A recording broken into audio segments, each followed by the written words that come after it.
안녕하세요. 드라마를 투파보는 짐잼 리뷰입니다. 치매 걸린 가해장이 예림이를 애타게 찾다가 가선영한테 아주 딱 걸렸습니다. 아니 근데 채집사가 열쇠 열고 집 안으로 들어오는 장면 너무 어이없지 않았나요? 그 정도 집이면 안면인식 시스템 정도는 갖추고 집 안에 누가 들어오는지 철저하게 확인해야 하잖아요. 아니 무슨 열쇠예요. 뭐 이렇게 사람들이 쉽게 들어올 수 있냐고요. 작가님이 좀 편하게 쓰려고 설정을 허접하게 했다는 생각밖에 안 들더라고요. 여러분들은 가성호가 채집사에게 일부러 자신이 살아있는 걸 들켰다고 생각하시나요?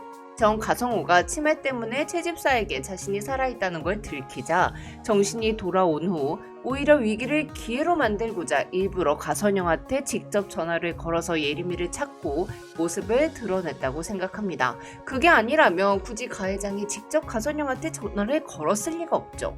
원래 자신의 약점은 누군가에 의해 파헤쳐지면 약점이 되지만 먼저 밝히면 약점이 아닌 게 되고 주도권을 가져올 수 있는 기회로 사용될 수 있잖아요. 그리고 일부러 죽은 척까지 했던 눈구렁이 가해장님이 아무리 치매 증상이 있다고 해도 아무런 계획도 없이 그냥 있진 않을 거라고 확신하거든요. 특히 김영란과 이도는 기로세가 김영란과 가선우를 죽이려 했다는 걸 밝혀내고 정동민의 무죄를 입증했습니다. 하지만 가선영이 기로세에게 살인교사를 지시했다는 사실은 밝혀내지 못했죠. 한비서가 자신이 기로세에게 지시했다고 거짓 자백을 했기 때문이었어요. 이에 가해장은 자신이 직접 가선영을 몰아세울 수 있는 증거를 확보하기 위해 여우굴에 자진해서 들어간 거죠. 가해장은 가성주택에 쳐들어온 선영에게 예림아라고 부르며 친딸로 착각하는 척 계속 연기했습니다. 이에 선영은 아버지, 네, 저 예림이에요. 저랑 같이 가요 라고 말하며 가해장을 납치합니다. 그리고는 아무도 모르는 곳에 가해장을 가둬두는데요. 그곳에서 가해장은 치매 증상이 지속되는 척 연기를 하며 가선영이 하는 말들을 모두 녹음했습니다. 특히 일부러 가선영을 예림이로 착각하는 척하며 가선영에게 계속 예림아라고 부르고 다정하게 대해줬어요. 또한 예림아, 아빠가 너 복수할 거야. 너 대신 복수 꼭 해줄 거야. 가선영 내가 혼내줄 거야 등의 말을 하며 일부러 가선영을 긁었습니다. 이에 가선영은 그런 가해장을 비웃으며 당신 딸 예림이는 내가 죽였다고 자기도 모르게 자백을 해버렸죠. 또한 가선우와 김영란 살인교사도 내가 지시했다며 난 나에게 도움이 안 되는 것들은 모두 제거해오며 살아왔다고 말합니다. 가해장이 치매인 연기를 너무 잘했기에 가선영은 이게 함정이라는 걸 전혀 몰랐거든요. 한편 가선영은 가해장을 납치해 감금한 이유는 유언장을 수정하기 위해서였습니다. 가해장이 살아있다는 걸 밝혀서는 가선그룹 대표가 될 수 없으니 그가 살아있다는 걸 밝힐 생각은 없었으나 살아있는 가해장의 서명은 이용 가치가 충분했거든요.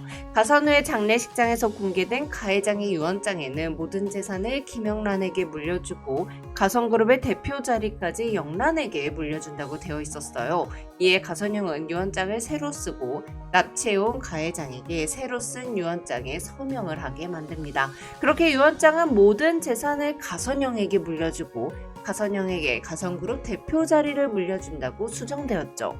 한편 동민이 나오는 걸 기다리던 영란은 가선영이 왔다는 별내 언니의 전화를 받고는 이돈의 차를 타고 급하게 가성주택으로 향했습니다.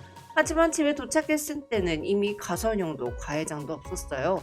CCTV를 하나씩 끈 게 아니라 집 전체의 전원을 아예 차단해버렸기에 비밀서재의 CCTV도 하나도 작동하지 않은 상태라 김영란과 이도는 정신도 온전치 않은 가해장이 어디로 사라졌는지 알 수 없어 불안했죠.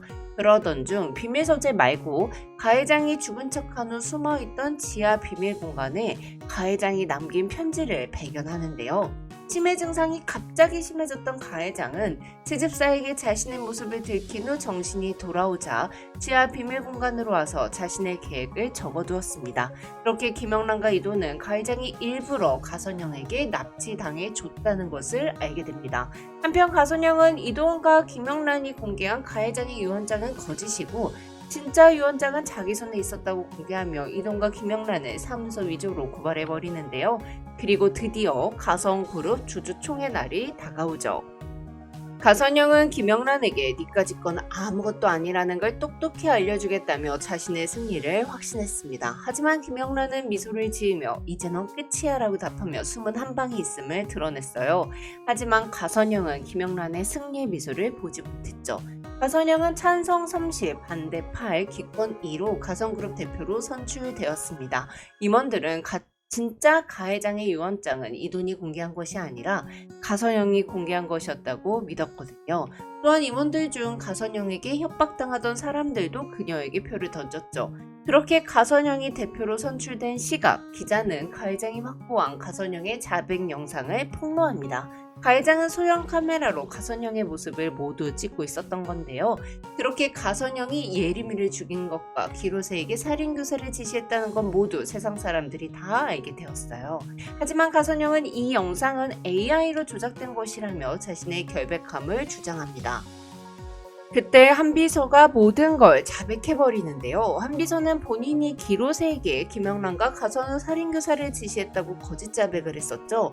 한비서가 가선영에게 충성을 했던 것은 돈 때문이 아니라 그도 가선영에게 소중한 사람들의 목숨을 위협받았기 때문이었어요.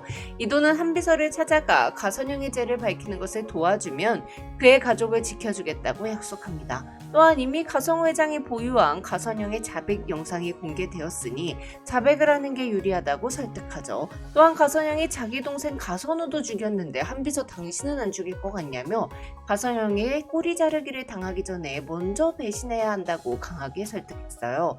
사실 한비서는 그동안 가선영이 꼬리 자르기 해오는 걸 옆에서 전부 지켜봤습니다. 기로세도 그렇고 김선영도 그렇고 말이죠.